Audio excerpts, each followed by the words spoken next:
Bonsoir tout le monde. Aujourd'hui, je vais vous présenter un exercice numéro 1 concernant le théorème de Norton.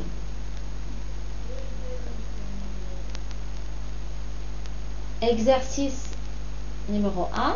On considère le circuit donné par la figure suivante. Comme vous voyez ici. Donc, on donne E égale 8 volts, R1 4 ohms, R2 12 ohms, R3 9 ohms. Premièrement, calculer le courant I qui traverse la résistance R3 en appliquant le théorème de Norton. Donc, la question qui se pose, c'est comment calculer le courant I qui traverse la résistance R3. Donc, en utilisant le théorème de Norton, c'est-à-dire il faut appliquer le théorème de Norton obligatoirement. Donc, premièrement, on calcule le courant de Norton.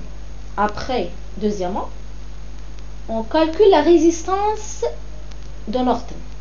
Et finalement, on calcule le courant I qui traverse la résistance R3. Ici. Donc, premièrement, on cherche IN, c'est-à-dire on cherche le courant de Norton. Vous suivez avec moi jusqu'à la fin pour trouver la solution.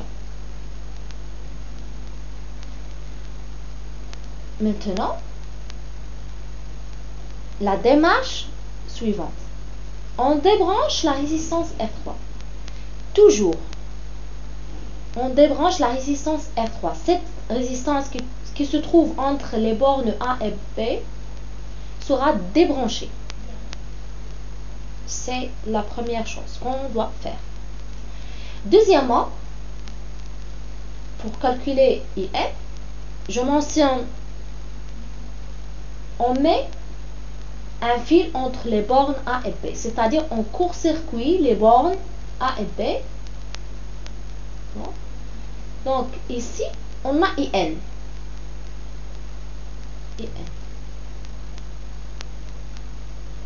En parallèle, c'est-à-dire le fil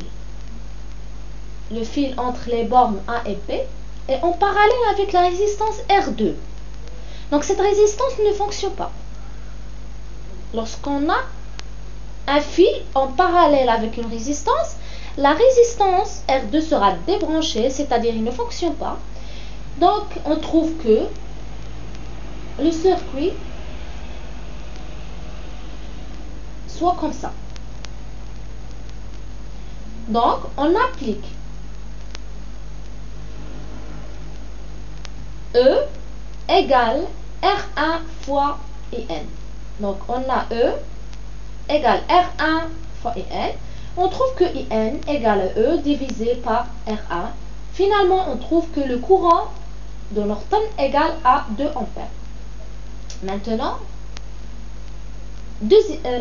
on fait la deuxième étape. Donc, c'est calculer la résistance de Norton. C'est la même chose lorsqu'on calcule la résistance de Thevenin. Donc, pour calculer la résistance de Thevenin ou la résistance de Norton, on court-circuit E. C'est-à-dire, on met ici un fil, on court-circuit E, et toujours R3 sera débranché. C'est-à-dire, R3 sera éliminé lorsqu'on calcule la résistance de Thevenin. Donc, entre les bornes A et B, la résistance de Thevenin, on a R2 en parallèle avec R1 en parallèle avec R2, et on trouve que RTH égale R1 fois R2 divisé par R1 plus R2. Donc la résistance de Thevenin est égale à la résistance de Norton est égale à 3 ohms. Donc maintenant, on met un générateur de courant en parallèle avec la résistance de Norton, en parallèle avec la résistance de charge R3. Maintenant, on calcule le courant I.